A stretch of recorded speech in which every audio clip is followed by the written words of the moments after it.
नमस्कार, आप देख रहे हैं द ऑटरिंग। आज बात एनएमपी यानी नेशनल मोनेटाइजेशन पाइपलाइन की, जिसके द्वारा भारत सरकार देश के नेशनल एसेट्स जैसे रोड, रेलवेज, पावर ग्रिड और बहुत सारे पीएसयूज के जरिए अगले 4 साल में 6 लाख करोड़ रुपए जुटाना चाहता है। आज की इस वीडियो में हम बात करेंगे कि ये एनएमपी क्या है, ये कैसे काम करता है और इसके फायदे नुकसान क्या क्या हैं।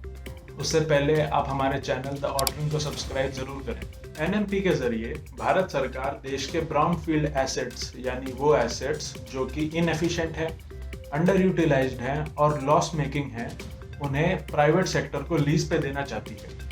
आप इसे इस एग्जाम्पल से समझ सकते हैं। मान लीजिए सरकार को दिल्ली से जयपुर के बीच में एक एक्सप्रेसवे बनाना है। इस एक्सप्रेसवे को बनाने की लागत 100 रुपये है और इसकी सालाना मेंटेनेंस का खर्च 10 रुपये है। अब सरकार ये 100 और 110 रुपये का खर्च आपसे और मुझसे टोल के रूप में धीरे धीरे वसूल लेती है। अब एनएमपी के बाद इसमें क्या फर्क आएगा? सरकार यहाँ पे किसी प्राइवेट डेवलपर जैसे पप्पू एंड सन्स के पास जाएगी। उसे यहाँ वो पहले ये बताएगी कि इस एक्सप्रेस वे से मेरी सालाना रेवेन्यू 10 रुपये है और अगले 25 साल में मेरी रेवेन्यू इस एक्सप्रेस वे से 250 रुपये होगी।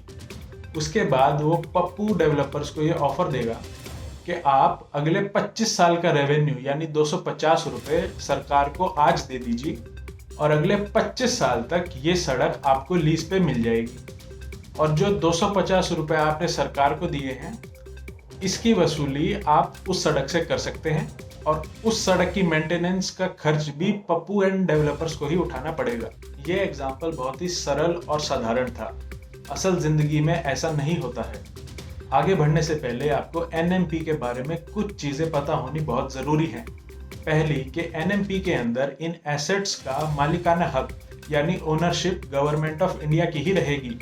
इसके अंदर केवल रेवेन्यू राइट्स यानी एसेट का इस्तेमाल कर उससे पैसे बनाने का अधिकार ही प्राइवेट प्लेयर्स को दिया जाएगा। दूसरी बात, इसके अंदर किसी भी एसेट या सेक्टर को पूरी तरह से मोनेटाइज नहीं किया जाएगा। ऐसा नहीं होगा कि पूरी ही रेलवे को मोनेटाइज कर दिया जाएगा, सिर्फ कुछ ही रेल्स को मोनेटाइज किया जाएगा जो कि लॉस मेकिंग होगी। तीसरी बात, एनएमपी के जरिए सरकार जो भी पैसा इकट्ठा करती है वो सारा पैसा भारत की इंफ्रास्ट्रक्चरल डेवलपमेंट के अंदर ही लगाया जाएगा। अब ये डेवलपमेंट का काम INVIT यानी इंफ्रास्ट्रक्चर इन्वेस्टमेंट ट्रस्ट और REIT real estate investment trust के जरिए किया जाएगा।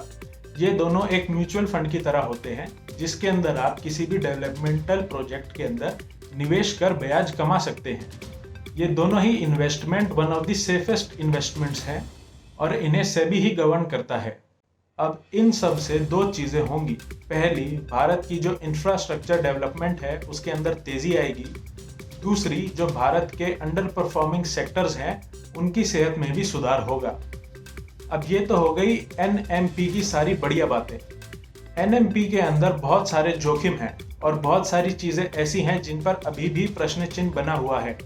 आइए एक एक करके आपको इन सभी चीजों के बारे में बताता हूँ।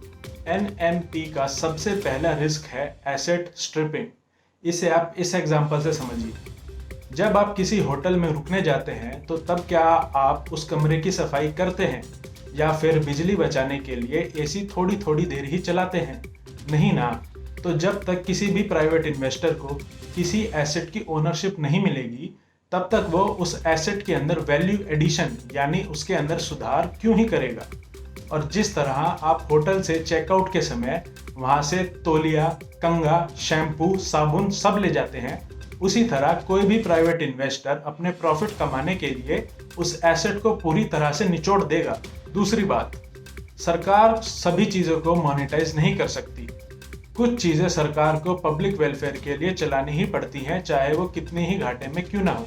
जैसे कि रेलवेज। एनएमपी के बाद हो सकता है कि इन पब्लिक सेक्टर कंपनियों का उद्देश्य पब्लिक वेलफेयर से प्रॉफिट मेकिंग बन जाए, जिसका फर्क आपकी और मेरी जेबों पर सीधा दिखाई देगा। जैसे रेलवे का किराया बढ़ सकता है, आपके बिजली का बिल बढ़ सकता है या फिर पूरी महंगाई ही बढ़ सकती है। एनएमपी तीसरा सवाल उठाती है एम्प्लॉयमेंट के ऊपर। भारत के अंदर सभी सरकारी नौकरियों में रिजर्वेशन की व्यवस्था है, पर क्या एनएमपी के बाद भी यह व्यवस्था बनी रहेगी? दूसरी बात, एनएमपी का मेन उद्देश्य है एफिशिएंसी। तो हो सकता है एफिशिएंसी के चलते बहुत सारी प्रक्रियाओं का मशीनीकरण कर दिया जाए, क्योंकि मशीनें ना ही सैलरी मांगती हैं और ना ही ये कभी अपने बॉस का विरोध करती हैं। यानी हो सकता है कि बहुत सारे एम्प्लॉयज को वीआरएस देकर दरवाजा दिखा दिया जाए। एनएमपी का चौथा रिस्क है मोनोपोली, डुओपोली या फिर ओलिगोपोली। मान लीजिए टाटा ग्रुप एनएमपी के अंदर कुछ 40 ट्रेनों को लीज पर ले लेता है और अगले 25 साल तक इन ट्रेनों को एकदम टिप टॉप तरीके से चलाता है। तो 25 साल बाद भारत सरकार इन ट्रेनों को डिमोनेटाइज क्यों करेगी? आखिर जिस ट्रेनों को वो पिछले 50 सालों में ठीक से नहीं चला सकी, तो वो 25 साल बाद इन ट्रेनों को कैसे चला लेगी? इसका दूसरा उदाहरण हो सकता है टेलीकॉम सेक्टर। भारत के टेलीकॉम सेक्टर के अंदर सिर्फ 2 ही कंपनियों की हालत इस समय ठीक है, जियो और एयरटेल। इन दोनों को छोड़कर किसी भी कंपनी के पास पैसा नहीं है। एनएमपी के अंदर लगभग 15,000 टावर लीज पे दिए जाएंगे। अब जाहिर सी बात है, जब पैसा 2 ही कंपनियों के पास है तो ये टावर भी जियो और एयरटेल को ही जाएंगे और इनका इससे मार्केट कैपिटलाइजेशन भी बढ़ जाएगा। अब 25 साल बाद मजबूरन वोडाफोन, आइडिया और बहुत सारी कंपनियों जो अभी भी हैं, उन्हें अपना धंधा बंद करना पड़ेगा और मार्केट के अंदर बन जाएगी डुओपोली, जियो और एयरटेल की। सरकार ने अभी मोनेटाइजेशन की प्रक्रिया को पूरी तरह से साफ नहीं किया है। सरकार ने केवल मोनेटाइज होने वाले एसेट्स की वैल्यूएशन बताई है, ना कि उनसे कितना रेवेन्यू जनरेट होता है वो। रेवेन्यू जनरेशन की इंफॉर्मेशन होना इसलिए जरूरी है क्योंकि यहाँ पर सौदा रेवेन्यू राइट्स का है, ना कि ओनरशिप का। मोदी सरकार ने ये भरोसा और आश्वासन दिलाते हुए कहा है कि एनएमपी को लागू करते समय वह कोई भी कमी नहीं छोड़ेगी। साथ ही उसे अपने रेगुलेटर्स पर पूरा भरोसा है। एनएमपी का प्लान पेपर पे बहुत सॉलिड है, पर यहाँ पर मोदी गवर्नमेंट के इम्प्लीमेंटेशन के ट्रैक रिकॉर्ड पर नजर डालनी जरूरी है। पहले था डिमोनेटाइजेशन, फिर था जीएसटी। अब क्या इस लिस्ट के अंदर तीसरा नाम एनएमपी का बन जाएगा? जानने के लिए देखते रहिए द आउटरेन। अगर आपको ये वीडियो इन्फॉर्मेटिव लगा हो तो इसे लाइक कीजिए, फ्रेंड्स और फैमिली के साथ शेयर कीजिए और सब्सक्राइब कीजिए द आउटरेन को।